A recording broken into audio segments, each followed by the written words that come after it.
Good morning and welcome to the 2024 Agricultural Roads Improvement Program Round 2 informational webinar.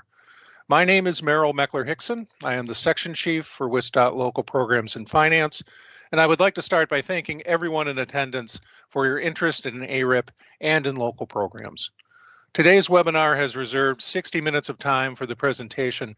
If you have any questions while viewing the presentation today, you may submit those questions to the email address displayed on the top of the screen, dotlocalprograms@dot.wi.gov. WisDOT staff will monitor the inbox for your questions, and we will respond to your inquiry via email afterwards. As we go through the presentation, don't worry about taking notes. We will have a copy of the slide deck available on the WisDOT Agricultural Roads Improvement Program webpage after the presentation, along with a link to the replay of the entire webinar, which should be the same link that you used to initially log into the webinar this morning. We are going to be reviewing ARIP program eligibility, application procedures, the procedures for rolling forward an application from the ARIP Round 1 project solicitation for consideration in Round 2, and other related information. The WisDOT presenters for today's ARIP Round 2 webinar are displayed on this slide. I will start with a brief overview of the Agricultural Roads Improvement Program with a focus on some additional supporting materials available from our industry partners. Next, ARIP statewide program manager Hillary Pelton will give a recap of the ARIP Round 1 solicitation, review the Round 2 solicitation deadlines, program timelines, program eligibility, application procedures, the project selection process, and some other related program information. After Hillary's presentation, I will give some additional general guidance about how to create a potentially successful ARIP application. So just as some background detail for people here today who may not be completely familiar with the Agricultural Roads Improvement Program, the 2023-2025 Wisconsin biennial budget provided $150 million in one-time SEG or state funding in fiscal year 2024 for the brand new ARIP program, which is housed in the Local Roads Improvement Program Statute, Chapter 8631. ARIP is targeted for projects that help improve deteriorating Class B and weight-restricted roads throughout Wisconsin, which restrict the ability of farmers to move full truckloads of goods off the farm to processors and to market. Projects can be funded at up to a 90% cost share, and the program must award projects within 3 years and reimburse projects within 5 years. Additionally, there is an annual reporting requirement similar to the biennial requirement for the LRIP program. Regarding project eligibility, laid out in Wisconsin State Statute 863130B, an ARIP project is eligible for funding if it meets all of the following criteria. First, the project must improve a highway that is functionally classified by the department as a local road or minor collector, or a bridge or culvert on a highway functionally classified by the department as a local road or minor collector. And I will go into exactly what that means on the next slide. Second, if the project is solely for the improvement of a bridge or culvert, that structure must be 20 feet or less in length and not be eligible for funding under a federal program providing funding for bridge improvements. Please note, ARIP is a program that is geared targeting culverts, not bridges. Bridges have their own dedicated source of funding through the Local Bridge Improvement Assistance Program. With that said, please also note that bridges can be eligible in ARIP, especially with associated pavement work. Third, the highway, bridge, or culvert covered by an ARIP project must provide access to agricultural lands or facilities that are used for the production of agricultural goods, including forest products, and that is used by at least one agricultural producer. Fourth, the highway or the highway upon which the bridge or culvert is located must be designated as a Class B highway under State Statute Chapter 349.15 due to structural deficiencies or have been subject to a posted weight limitation for at least 1 month during the previous year. Fifth, after completion of the project, the highway will no longer be designated as a Class B highway or be subject to a posted weight limitation other than under extraordinary or emergency circumstances. And then lastly, the highway, bridge, or culvert that is covered by the project area must be maintained by a Wisconsin political subdivision, meaning a town, city, village, or county. So what exactly do I mean when I talk about roadway functional classification? Basically, this classification structure is based around the role that the road in question plays in serving the flow of traffic through a transportation network. Roadways are assigned to one of several possible functional classifications within the hierarchy that is displayed here, according to the character of travel service that roadway provides. Busier roads, the arterials, meaning interstates, expressways, and some county highways, along with other busier roads defined as major or rural collectors, in general are not subject to posted weight restrictions. They are more robust structures that can already accommodate agricultural freight. ARIP specifically targets less traveled roadways that are classified as minor collectors and local roads. And please note that the vast majority of roads in the state are classified as local roads and minor collectors. If you are interested in finding out more about the road classifications for a specific area that you may be considering for an ARIP project application, the link on the bottom of this slide goes to WisDOT's functional classification webpage and is a great place to start. Again, don't worry about scrambling to write that link down. I know it is pretty long. We absolutely will be making a copy of the deck available today after the presentation. Additionally, if you have ARIP eligibility questions about a specific project area, please feel free to email inquiries to dot.localprograms@dot.wi.gov. ARIP program awards are selected through a discretionary process that will give priority to projects that provide the greatest benefit to agricultural producers based on criteria like the overall economic impact to the largest number of farmers or the largest volume of agricultural goods, the largest reduction in producer costs, and if the project improves the sole access available to an agricultural or timber facility.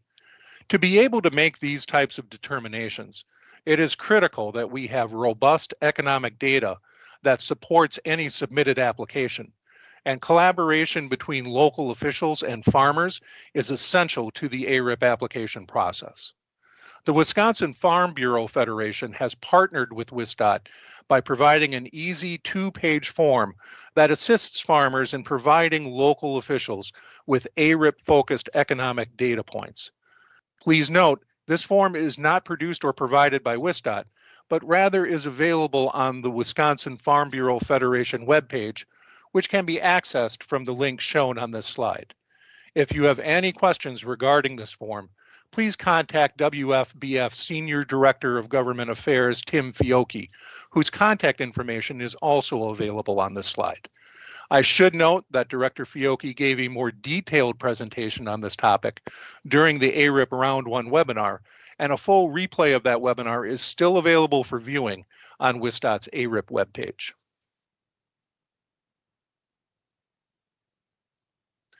And this slide just shows a screenshot of the entire 2-page Wisconsin Farm Bureau form, which includes a total of 9 questions. The questions on this form tie directly to the questions that local officials must answer on the official ARIP project application.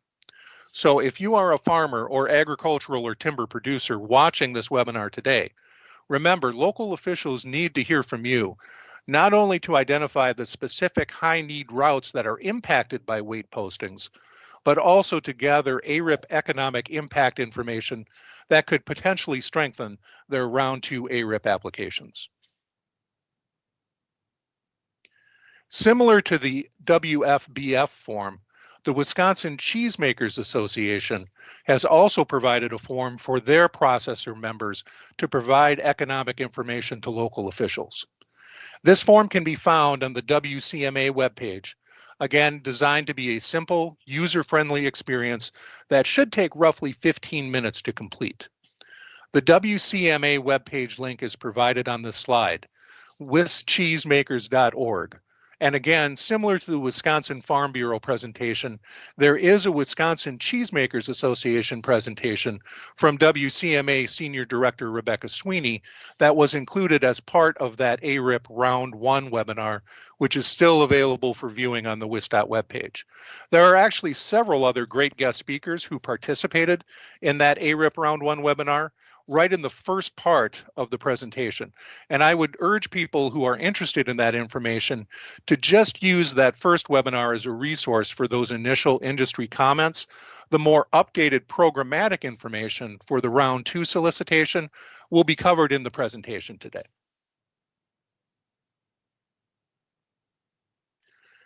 While WisDOT staff are certainly a great resource and probably should be your main resource for any ARIP applicant questions, we do have applicant assistance that is available through our partners at the University of Wisconsin-Madison Transportation Information Center. These staff will be able to offer assistance and provide answers to technical questions dealing with street and highway issues related to ARIP applications. Please feel free to reach out to UW-Madison, Wisconsin Local Technical Assistance Program Director, Andy Bill, and her contact information is displayed on this slide. If you are a local official who is interested in ARIP, but may need help with project application review, project cost estimation tools, or proposal review. And with that, I would now like to turn things over to ARIP Statewide Program Manager Hillary Pelton, who will give a quick recap of the ARIP Round 1 project solicitation, and then go over the specifics for the ARIP Round 2 solicitation. So take it away, Hillary. Thank you, Merrill. I'm excited to be here to share an update with everyone regarding the ARIP program. In the first round solicitation, we received 153 eligible applications from municipalities across Wisconsin and 226.8 million requested in state cost share for those projects. Of those projects received, we ultimately awarded 37 projects across 28 counties in Wisconsin, awarding 49.8 million in state cost share. These projects included roads that transported over 5.3 million tons of agricultural and forestry products. And you'll see on the slide here, we did share a map to provide a helpful visual for everyone of the areas across the state that submitted an application for ARIP funding in round 1, with those red stars indicating those 37 projects that were ultimately awarded. Not all applicants are selected for WisDOT grant programs on the first try because these programs are often very competitive. That said, we wanted to give everyone who applied for ARIP funding in round 1 the opportunity to roll forward your application for consideration in round 2.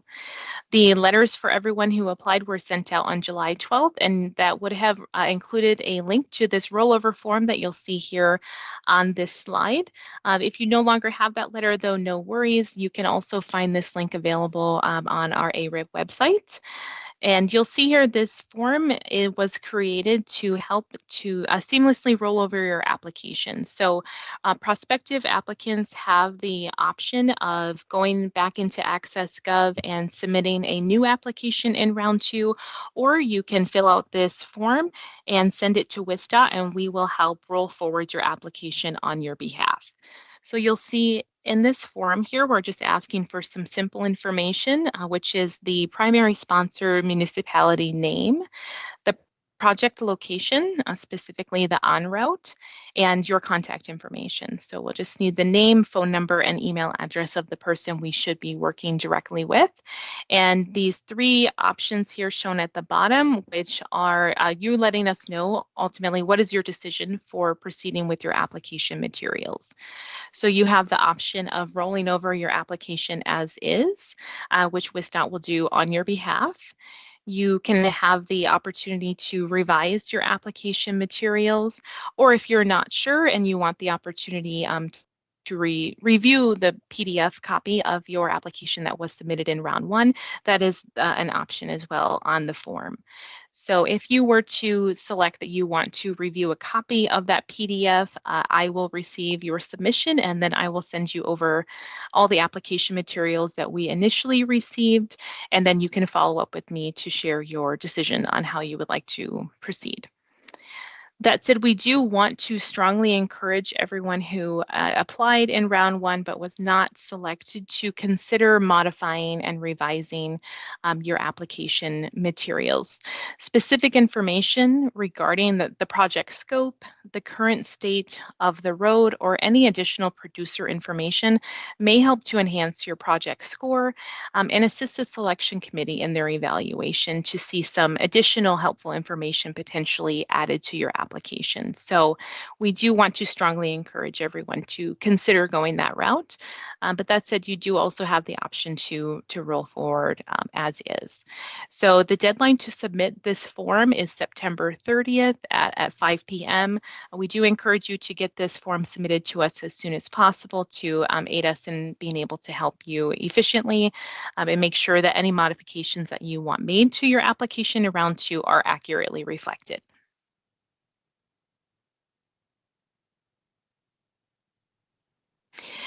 The ARIP solicitations, the round one solicitation was released in February of this year, and the deadline to apply for that solicitation was April 5th.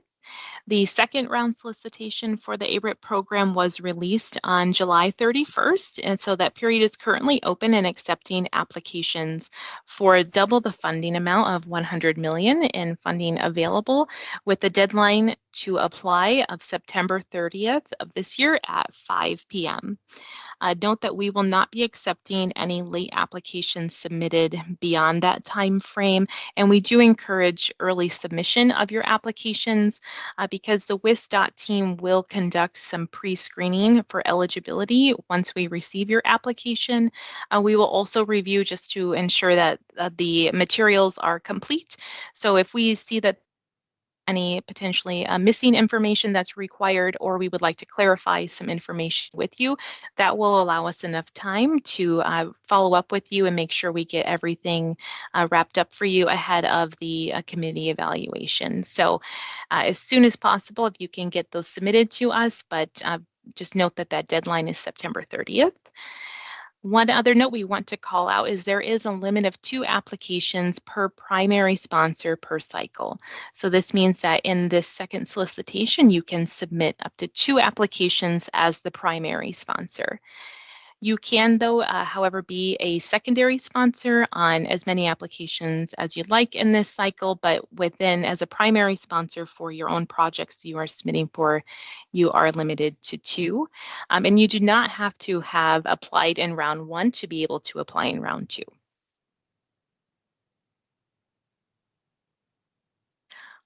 Here you'll see the program timeline. So following the close of that second solicitation cycle on September 30th of this year, the selection committee will be reviewing the applications from October through December and submitting their award recommendations to the WisDOT secretary for final approval. We are anticipating announcing the awards for the second round solicitation by the end of this year, December 30th of 2024.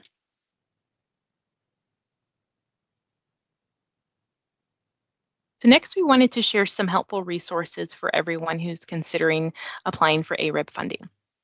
If you're looking for more information about ARIP, you'll be able to find it by visiting the URL shown here at the top of this slide, which will direct you to the local assistance programs webpage.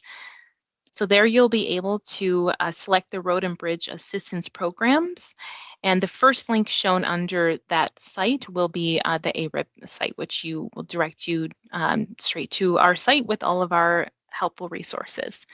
So you'll see 3 different screenshots on this slide just to help guide you through that process to get to our website. On the ARIP webpage, the URL is shown directly at the top of this slide. We have many helpful resources. First, we wanted to touch on our frequently asked questions, which you'll see here at the top of the page. We have listed it out in an accordion style to help make it very easy for you to find the answers that you're looking for. So you can click through the FAQs to find a relevant answer to your question by clicking on that plus symbol shown at the right-hand side of each question to find the answer to that question. You can, although we do provide a summarized PDF copy of all of these FAQs at the bottom of our FAQ page, webpage online, if you prefer to find your information that way. We do keep our FAQs updated and maintained as often as possible, so feel free to check out that page frequently whenever you're looking for some information. But if there is a question that you have that you feel you're unable to find the direct answer for within those FAQs, we are certainly here to help. So feel free to reach out to me if there's anything specific to your project or your roadway that you would like some help on. Next, we wanted to share some of the application materials that are also available on the ARIP website. So the first one we wanted to discuss here is the ARIP Application Instructions Manual. This is a very helpful resource, which we highly recommend utilizing while you are submitting the application within AccessGov, as it really serves as a step-by-step guide to help you through the submission process, as it will describe potentially why are we asking for certain information and clarifying exactly what kind of information we're looking for in that answer, so you can make sure that you're meeting that requirement when you submit it. There's also helpful information regarding any definition of terms that you may see in the application. So lots of detailed information that you may not find in the online application if you're looking for just a little more context behind the questions.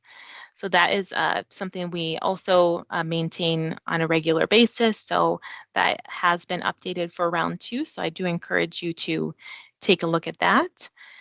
The other program document we want to call your attention to is the application guidelines and requirements file. So this is a guide that really walks you through the life cycle of the program from start to finish. So it discusses the eligibility requirements, some general information regarding the program itself, any timeline information that you need to be aware of, and then how can you ensure that your program is meeting those requirements. You can be able to review a lot of helpful information within the guidelines, and it also touches on things that you'll need to be aware of if your project was ultimately awarded regarding the reimbursement process, etc. So those are 2 very, very helpful resources that we highly recommend you give some time to.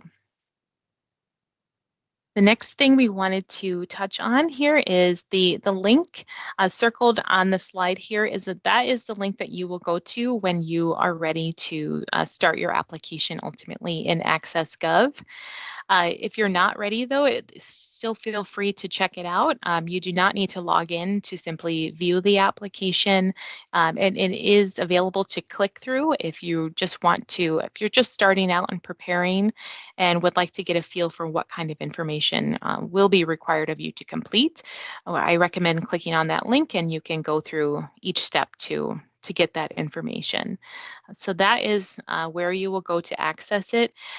There's lots of helpful information bubbles as well listed above each question as you're filling it out if you're not sure, which I will show you later in this presentation, just to help guide you through the process online as well. That said, we do have a 2-page form fillable PDF if available upon request. If anyone is unable to fill out the application online, or if you would like a snapshot as well of the information that will be required, feel free to reach out and we can share that with you. That said, we do encourage you to use the online application, and we are here to help if you have any issues along the way, but it is a very helpful process, and Another benefit of doing it online is it will help to prevent you from potentially submitting the application without any required information, because it will display which sections are optional versus required to complete. So it's a very, very useful online tool to use. Another feature that's available on our website is the ARIP potentially eligible roadmap application. We certainly recommend that you may utilize this map. As you'll see here, it can help you to determine if the roadway in question for your project is functionally classified as a local road or minor collector. And we know that that, right, is the first point of eligibility to apply for ARIP funding. So this map is a great tool for you to go online. It's a first step to see is the roadway in question something that would be potentially eligible. We do want to note, though, that this map does not display weight-restricted roads or to determine if you meet any of the other eligibility criteria. That said, it's a great visual, though, if you want to quickly get your answer to meeting that eligibility criteria.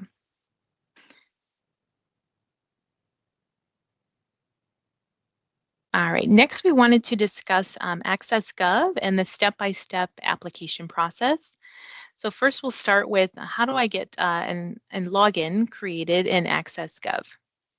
AccessGov uses a login credential called My Wisconsin ID.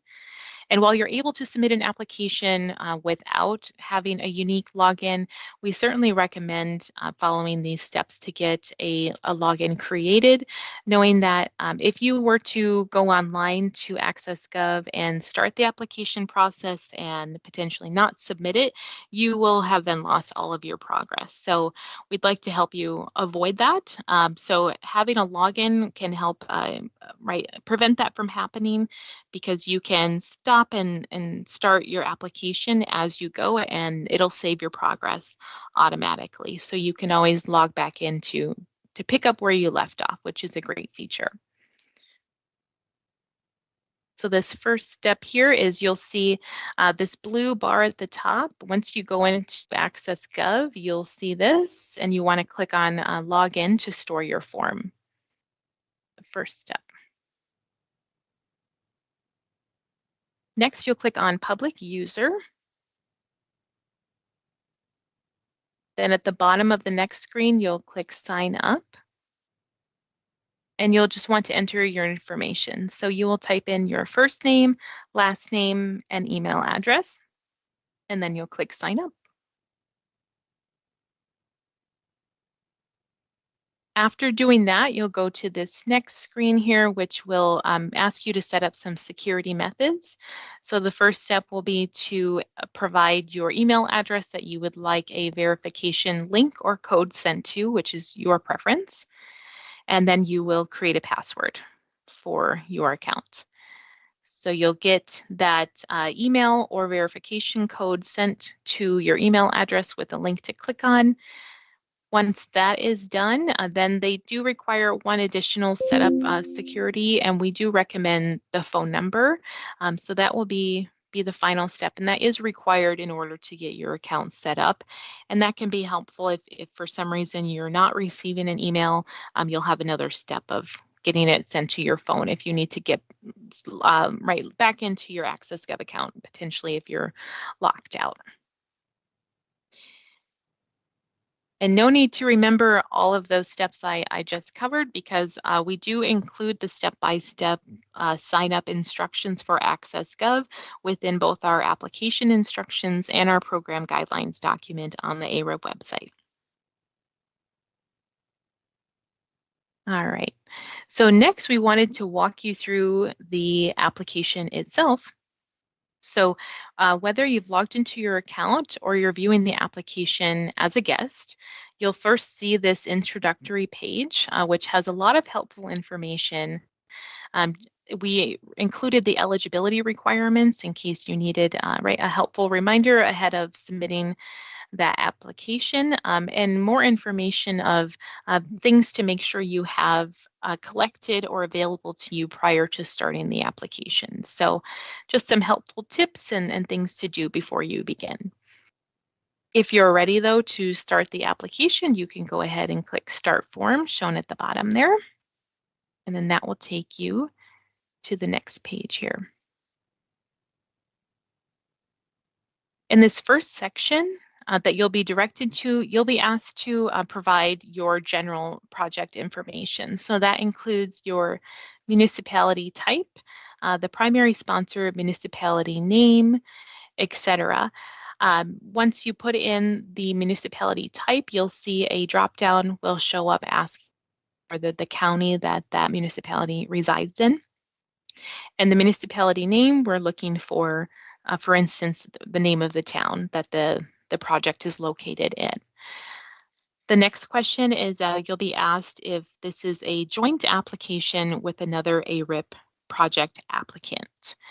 So we wanted to touch on joint here. So if you were to submit a joint application, say your project roadway spans across 2 different municipalities, and you submit an application for your section of the road, you would indicate in that case that you are submitting a joint application with another municipality who is applying for their section of that same roadway spanning across those 2 municipalities. So each of you would serve as the primary sponsor within your applications, and we would work directly with the primary sponsor for each application. The difference next is you will indicate if your application is supported by a second municipality. So is there a secondary sponsor who is in support of your application? You can select yes or no.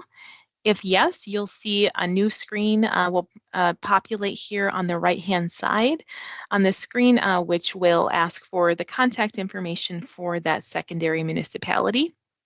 Note that we will not connect with your secondary sponsor in any way regarding your project. However, it is helpful information to have. But when it comes to the project itself, we will work directly with the primary sponsor.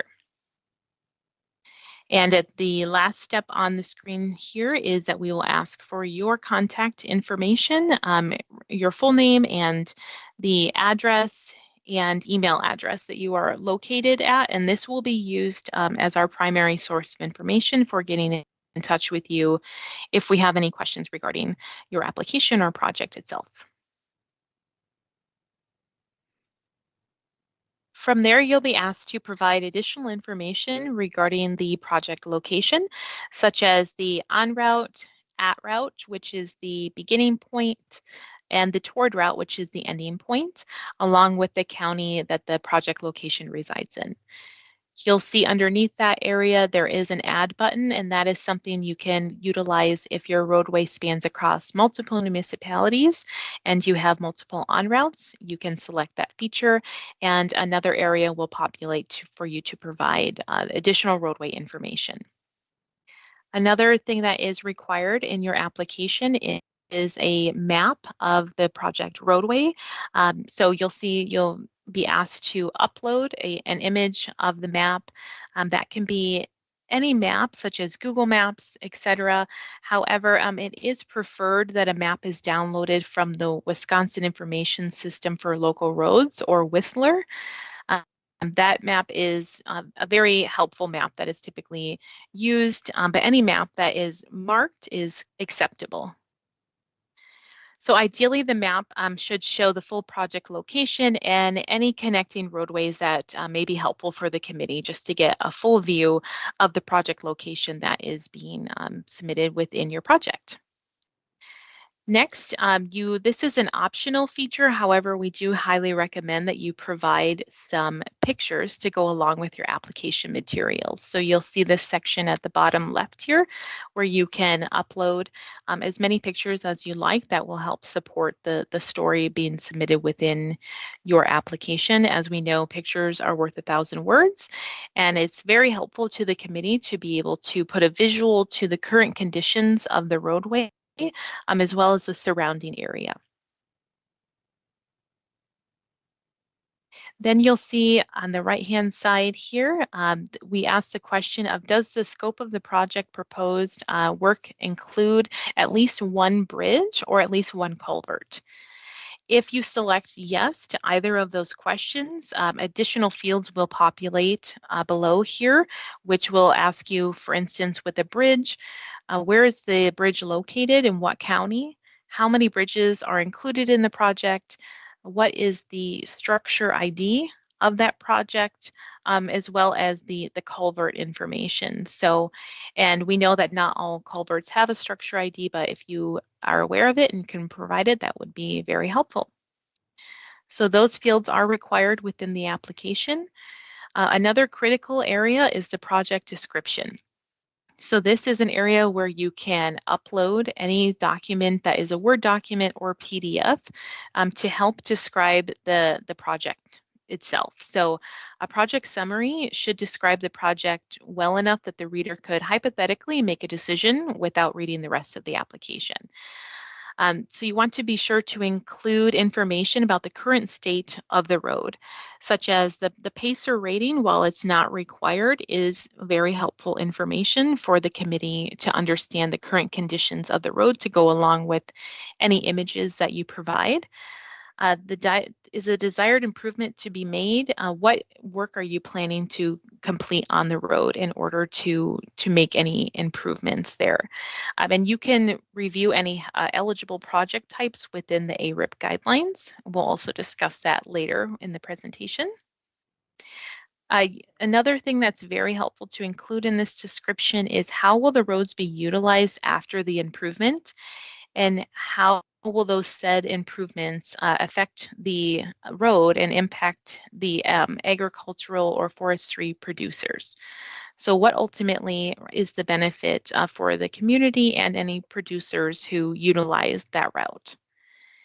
And you want to clearly communicate that the improvement will produce an all-season infrastructure that's capable of lasting at least 10 years without those weight limits being posted.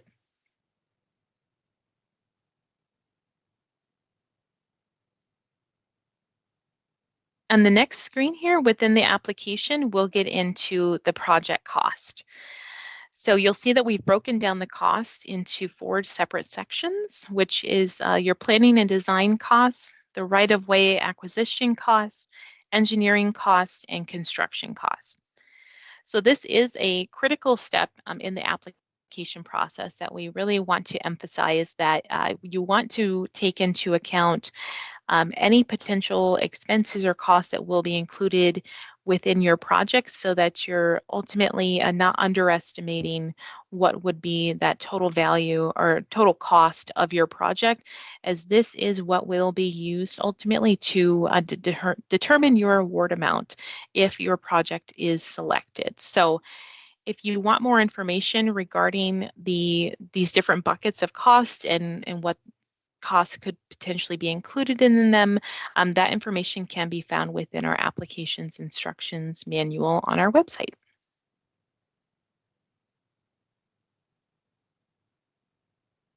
All right, now we will move on to the eligibility section of the application. So in this first question shown, you'll need to indicate if the project area is a local road or a minor collector. Select all that apply there. Next, you'll answer whether the project area provides access to at least one agricultural or forestry producer. That's a yes or no question there. Next, you will indicate what type of weight restriction the area is affected by. And you'll see you have 3 options here, which is the Class B weight restriction, the seasonal weight restriction, or a special weight restriction. We do have an option here of no weight restriction, that if you were to select that, the application would just simply remind you then that that would not meet an eligibility requirement to apply for ARIP funding. Next, you will certify that the roadway in question has been subject to a posted weight restriction, such as the ones listed above, for at least 1 month in the previous year. And finally, you will answer whether the completion of the project will result in the project area no longer being designated as a Class B highway and not subject to a weight limitation. Once you answer all of the multiple choice questions on this screen, you will click Next to proceed forward. The next section you'll see within the application is the economic assessment. The information in this application is crucial. So we recommend this is filled out carefully, as this is for you to demonstrate the economic need for the producers using the project route.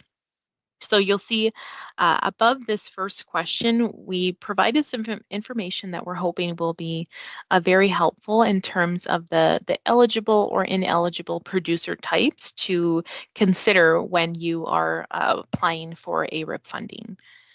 So everything is there in order to aid you. So an example is producer types can include the dairy, cheese, and/or milk, animal products, grain crops, forestry, etc. Some ineligible examples would be sand and gravel, hardware or metal, and other non-organic chemicals. So if you have any questions, though, regarding those producers, feel free to reach out and we'd be happy to help you. But that said, the first question here is going to ask you how many producers. So you want to provide an estimated number of the agricultural or forestry producers using your route that have provided economic information to support your application. So that's one point I want to stress on is you will be asked based on the number of producers you provide in this page, to provide contact information for each of those producers. So that is going to be very important that you'll see on the right here, you'll be asked to provide their phone number and email address and select the product category that that producer is associated with. That said, though, this is an example of the firms or farms, though, that you are aware that may utilize the route, but you were unable to collect any economic information for. We certainly want you to provide that information within the application. So it is noted here on this question, and I will say it as well, that if you have more producers that you want to make sure you're accounting for in your narrative, that's the place to include it, is in your narrative, which we will discuss later. Just to make sure that you're accounting for every producer that's impacted in any way by the potential completion of your project.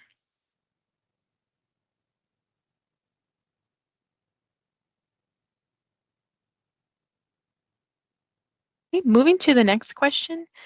You're asked to provide an estimated total number of full-time on-site employees employed by all producers affected by the route weight restrictions.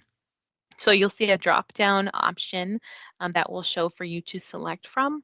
And an example is if you have one producer who has 10 employees, but another producer who has 50, you'll select the second option that will be shown in the drop-down of 26 to 100 employees. So you want to account for all employees across all producers that you have economic information for. Then you'll provide the total estimated annual value of the agricultural or forestry product sales that would be directly affected by your project, taking into account the average number of annual sales over the last 5 years. Once you put in that information, you'll see that that number will populate to the right-hand side here underneath the total estimated sales. And you'll also provide the estimated total volume of product transported annually via this route in pounds. And you'll want to please total all of the producer volume amounts. Similar to the sales there, you'll want to be able to provide the cumulative number in this field. And if you have any details to support this number, you may provide them in the narrative.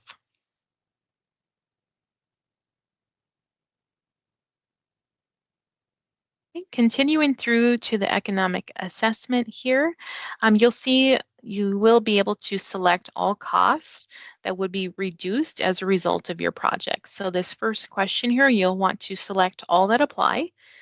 If you do not see your specific costs, you can select other costs and you will be able to describe the costs that would be reduced. So these options here that are pre-populated are labor costs, fuel costs, or mileage upon and damage to equipment.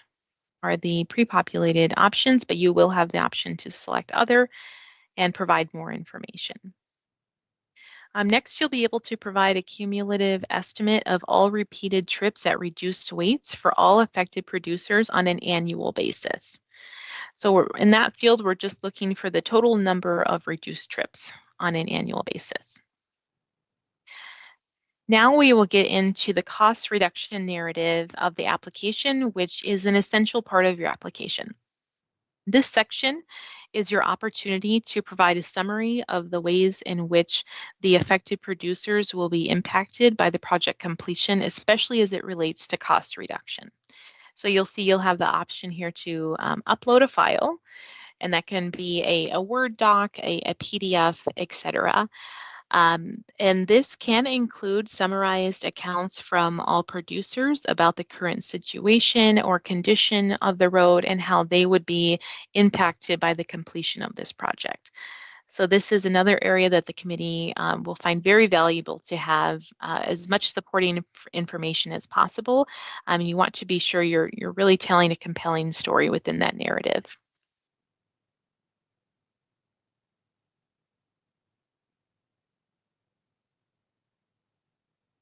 Then you'll indicate in the current route, if the current route traveled by the producer involves any deviations from the most efficient route as a result of the posted weight restrictions. So that is a yes or no question.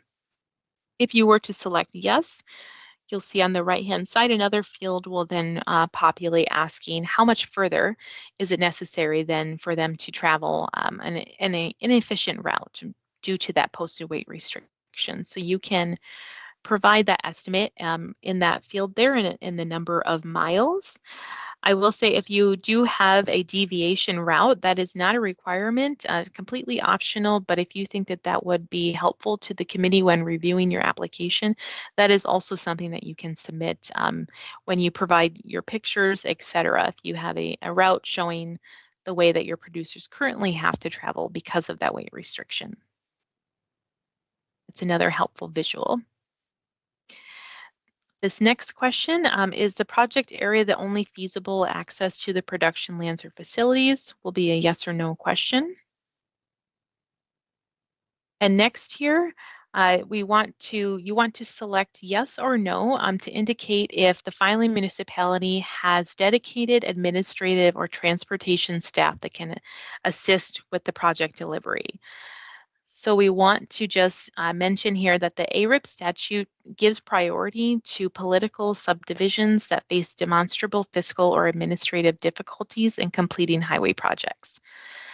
So for the purposes of this application, dedicated administrative staff can refer to individuals in the local government of the filing municipality who are familiar with projects similar to ARIP, such as LRIP, or have experience with grant writing and project delivery processes. So some examples can include a public works commissioner or a town road superintendent. So that is a yes or no question, but do keep in mind that it's not necessarily a negative to say that no, you do not have administrative staff to support your application. So feel free to reach out with any questions with that question or any other question you see within the application. One of the last areas to complete in your application is the certification that you see here. So you'll want to read the information carefully and sign and date the application to certify that to the best of your knowledge, the information provided within the application is true and accurate. And additionally, you will provide your specific affiliation with the primary municipality sponsoring the application. So you can hover over the helpful eye bubble there to see some examples, but those can include a town board member, a city mayor, the head of government, a clerk, grant writer, etc. So that was just helpful for us in case we need to reach out to the individual who submitted the application. You'll provide your signature and the date, and then once done with that, you will click Next. After clicking next, then you'll be directed to the final stage of the submission, which is to a review page that will ultimately have a one-page summarized view of all of the information that you provided in your application, and will hopefully give you pause to go back and review all the information provided to see is everything accurate and complete. If it's not, you have the option to click previous to go back to any areas that you feel you need to modify or add any information to. If you're not ready to submit the application and need to go clarify some information first, you can click Save and Exit if you are logged into your own account. But if everything looks good and you're ready to get it over to us, go ahead and click Submit. Once you do that, it'll come directly to WisDOT, and we will receive a copy of all of your application materials. On your end, once you click Submit, you'll be taken to a new screen, which will say thank you for your submission, and you will have the option to download a copy of all of the application materials that you submitted, which I do recommend because that will be helpful in the event that you have any questions later in the future. You'll be able to see everything that was submitted to us. This goes back to another reason why it's helpful to have those login accounts is once we receive your application, we will review it and follow up with you if we have questions. Once you submit it to us and say the application period has not closed yet and you realized you had a typo or there's missing information you'd like to add to it, feel free to reach out to us. And if you have that AccessGov login, we can actually submit it back to you directly through the website to help you be able to edit and make any modifications yourself and resubmit it over to us, which is a very nice way to keep everything streamlined. That said, regardless if you don't have a login and you had an error within the application, do feel free to reach out to us and we can help you make sure that that modification is made prior to any application reviews.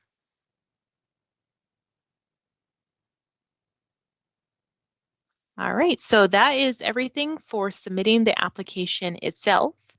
The next stage of the application process is for the discretionary selection committee to review all the applications submitted.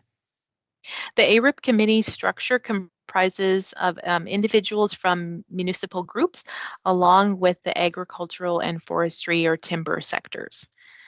With there's a list of factors that you'll see on the screen here from our program selection model that they'll be taking into consideration while reviewing any applications. So those factors are a project that improves access by the largest number of agricultural producers to agricultural lands and facilities used to produce agricultural goods.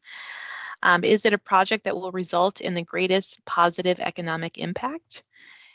Is it a highway, bridge, or culvert that provides the only feasible access to agricultural lands used to produce agricultural goods? Was it an application by local government that faces demonstrable fiscal or administrative difficulties in completing highway projects? Is it a project that will result in the reduction of trips, costs, and mileage, for example, for agricultural producers? And is it a project that will result in the transportation of the largest amount of agricultural goods? Those are some factors that are taken into consideration in the selection model. That said, number 7 here, you'll see the committee also does have a discretionary rating based on the holistic review of all application materials provided. And that includes all of the quantitative data that's provided in all of the questions that we reviewed earlier, along with any images, maps, or narratives, etc., that are provided. So not only are they considering the analytical information provided in your application, which is very important, but we also know that there are many intangibles that may also need to be considered when evaluating your project application, such as how will the community itself benefit overall by completing this project, and any other details that you shared to aid the committee in getting a broader, full picture view of your project. So now we wanted to touch on why it's so important to have a comprehensive project estimate, like I mentioned earlier. So in scenario 1 here, we wanted to cover a few funding scenarios. In this first one, this is the ideal path, which is that you submitted your application with a project estimate, for example, of $100. The project was selected and ultimately awarded $90. You went out and let that project and it came back at $100. So with the 90-10 split, the sponsor, you would be responsible for paying the remaining $10. That is ideal state. Another scenario that could happen is if your project let came in lower. So your project estimate was $100. You were selected and awarded $90. You went out and did a project let and it came back at $90. With that 90 split, your new award amount would be $81 and you would be responsible for paying that additional $9. So this doesn't mean that your project will be funded at 100% because ARIP projects are capped at project award or 90% of eligible costs, whichever is less. So that is why, as a result of the let of $90, your new award amount would be $81, and you would be responsible for that remaining $9. The third scenario here is if the project let comes in higher. So again, if your project estimate was $100, the project award amount you were given was $90, and your project let came back at $200. So we cannot increase your award amount. So that means that the sponsor would be responsible for paying the additional $100 and the $10 from that 90-10 split. So at this point, you as the project sponsor would have to make a decision about continuing with that ARIP project. And this is why it's so important to have a well thought out estimate and to ensure that it's comprehensive of any potential costs that would go into your project, as we will use that amount to determine your award amount in the end. So you can see here some scenarios that could happen as a result of going out and doing that let.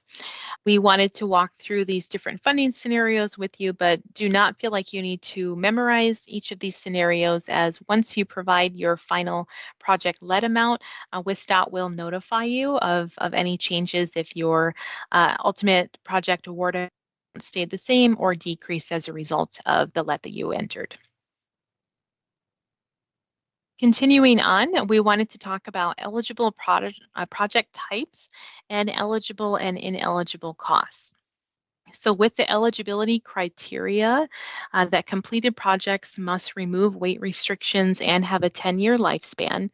Some of the eligible project types for ARIP are pavement replacement, reconstruction, and structure rehabilitation.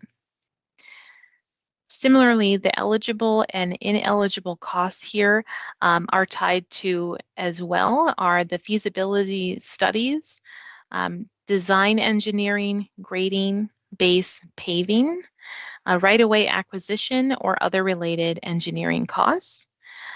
Some examples of ineligible costs are project advertising, utility costs, and costs incurred prior to signing that SMA. So that is a very important call out that if you do incur any costs prior to receiving your signed and executed SMA, reimbursements for those costs will not be eligible. And finally, also another ineligible example is that if other repairs are made to the road that will not result in the removal of weight restriction. So you'll see here a link out to our website, which we discussed a few times earlier. So if you have any questions regarding the eligible project types or the ineligible cost or eligible, feel free to refer to the ARIP guidelines and requirements document that is found on our website. And with that, I will hand things over to Meryl, who will walk you through some helpful grant writing tips. Thank you, Hillary.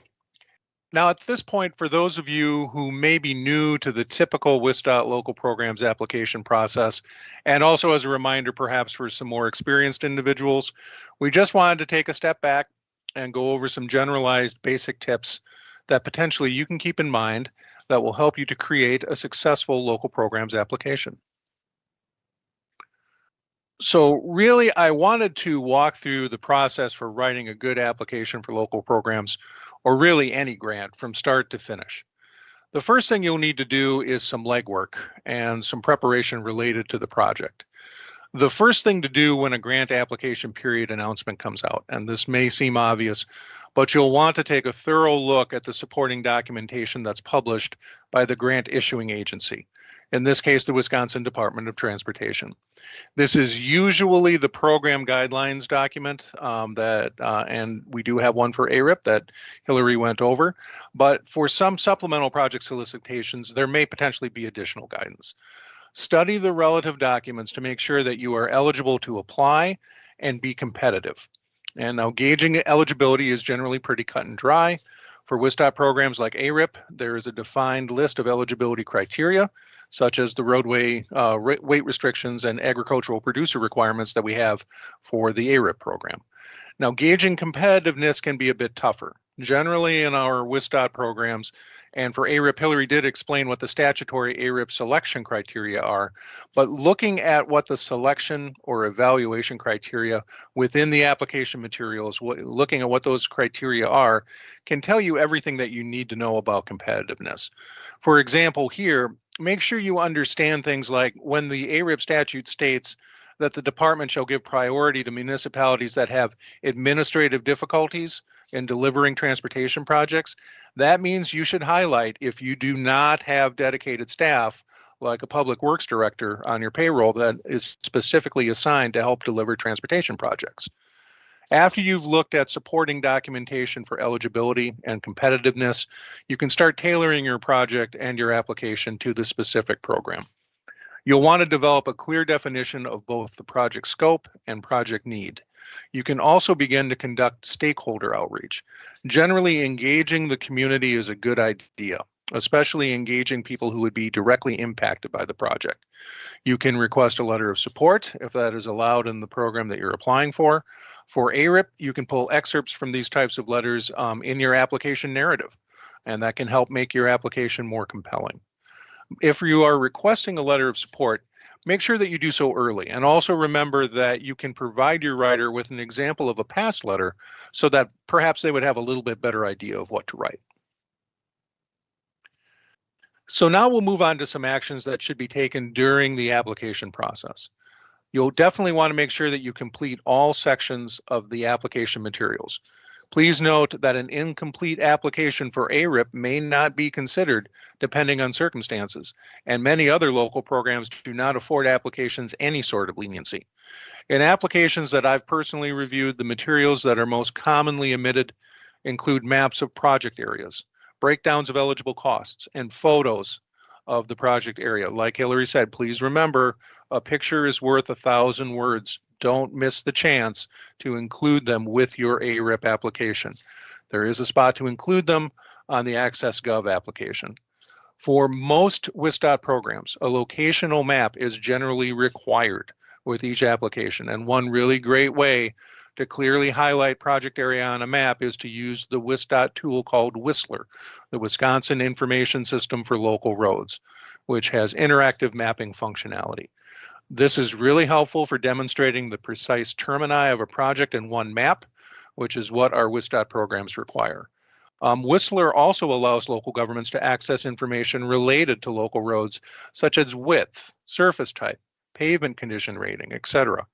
Another must while writing your application is to review your application materials for errors. Look for common errors like word swaps or misplaced punctuation. It can be helpful to read the grant aloud to yourself or have an outside reviewer who is unfamiliar with the project just take a quick look at it. This is independent verification that your grant is clear to folks who don't have a lot of inside knowledge about your project. And really that feeds into a larger point about the need to write concisely and clearly. Some of the best applications employ the less is more strategy and just keep their materials very concise, very specific and clear. Many of our WisDOT programs, like ARIP, include an application narrative section, and this is your critical opportunity to include additional information about the scope and the benefits of your project. Think of it as your opportunity to speak directly to the discretionary selection committee, if there is one for the program, like there is for ARIP, and make sure that you're writing to the evaluation criteria that Hillary went over. For ARIP, the selection committee considers the number of agricultural producers, economic impact, if the route is the only access, and the overall reduction of trips, overall reduction of mileage. Make sure you're highlighting every agricultural processor or producer directly impacted by your ARIP project, including highlighting any producers or processors that may not be able to be included in the raw economic data that you're including in the application, but that you're absolutely certain utilize the route in question.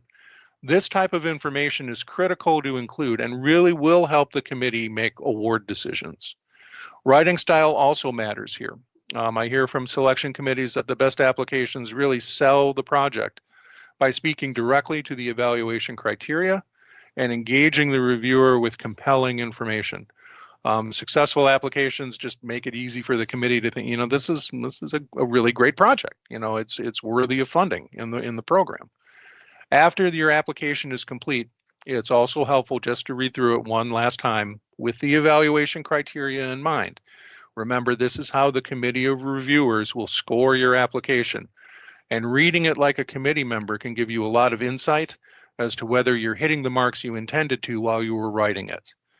Finally, know the application deadline, September 30th at 5 p.m. Make sure that you are submitting your materials by that deadline. Be sure to note the time of day that the application is due. In the case of ARIP, again, 5 p.m. on September 30th. Make sure, if possible, to submit well in advance of the deadline in case you have technology issues the day of the deadline. And also make sure you're checking your attachments before you send off the final version of any application. So then after you submit an application, a good applicant really has three traits. They're proactive, they're patient, and they're persistent. I certainly recommend that you confirm receipt of application materials just in case there was an error in transmission.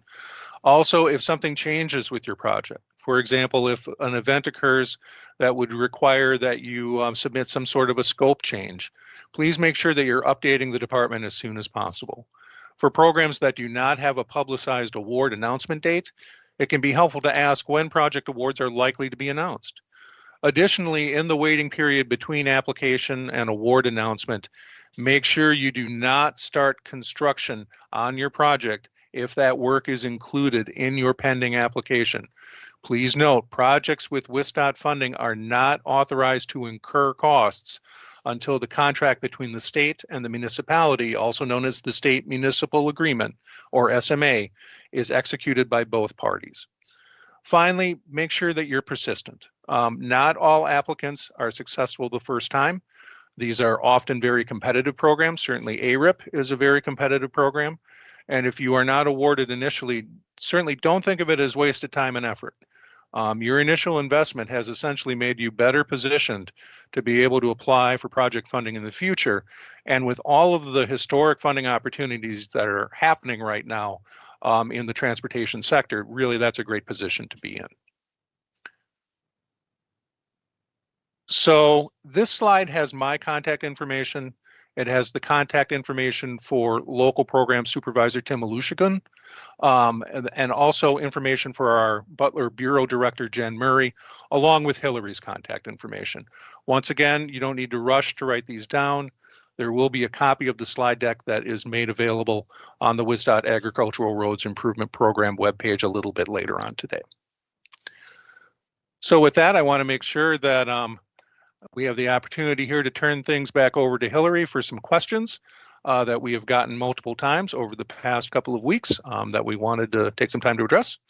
Hillary? Thank you, Merrill. As stated, we wanted to cover some frequently asked questions with everyone. We'll be discussing it today, but know that these are also available on our website if you'd like to reference them again in the future. The first question we have is from any applicants from round one who ultimately were awarded. A question we have been receiving is, when will I receive my state municipal agreement, my SMA from the round one award? So if you have that question, first of all, congratulations on your award from the round one project solicitation. We are currently working on developing those state municipal agreements for your project. So please watch for an email from me following this webinar with more information. I'll be reaching out to you very soon. And please remember, it is important that you do not start any work related to your ARIP project prior to receipt of your signed and executed SMA. But be aware that more information is coming very soon. Another question that we have is, can I roll over my application from round one to round two? So just to recap what we discussed earlier, yes, project sponsors may apply again. So you're able to complete a new application directly in AccessGov, or you can roll over your prior application to round two for consideration, either as is or by modifying that application. How can I roll over my application from the first solicitation to the second solicitation? So you can fill out that rollover form that we shared in your letter and on our website.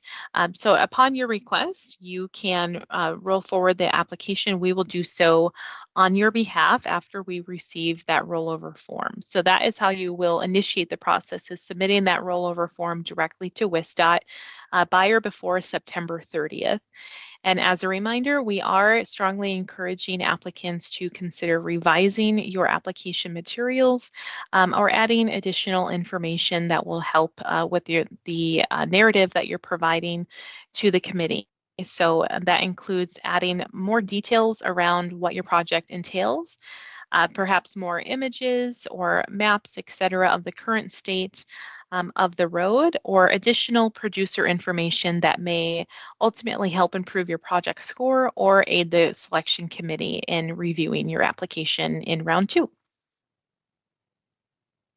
Another question here is, can I apply to the ARIP program and another program such as LRIP or STP with the same project? So provided that the project meets the eligibility requirements of both of the programs that you are applying for, yes, you can apply for either of those programs with the same project. However, we just want to note that you will only be able to accept funding from one program in the event that you were selected for both. So WisDOT will allow you as the applicant to choose which program you would prefer to accept and which to decline in that scenario. But you are able to apply for multiple programs with the same project. Next, can I apply to the ARIP in the second solicitation if I applied but was not awarded in the first solicitation? Yes, you certainly can. One project sponsor can submit the same project in the second solicitation if it was not awarded in the first solicitation. But keep in mind that one sponsor cannot submit more than 2 applications per solicitation cycle, which does include rolled over applications as the primary sponsor. Next, what qualifies as an agricultural or forestry producer? So for the purposes of ARIP, we use a broad definition of an agricultural producer or processor. Firms or farms that use the route and are directly involved in either using the agricultural lands or production or processing of the agricultural or forestry resources are considered producers. So some examples may include animal agricultural farmers for cows, sheep, etc., dairy processors, loggers, logging and paper processing plants, and some other examples that you may provide within the application are manure and fertilizer producers and haulers, are just a few of those examples of potentially eligible producers. And all of this information can be found within our guidelines document. The next question we have here is, are gravel roads eligible for ARIP? So road projects to improve gravel roads by adding more gravel to the roadway are not considered eligible for ARIP.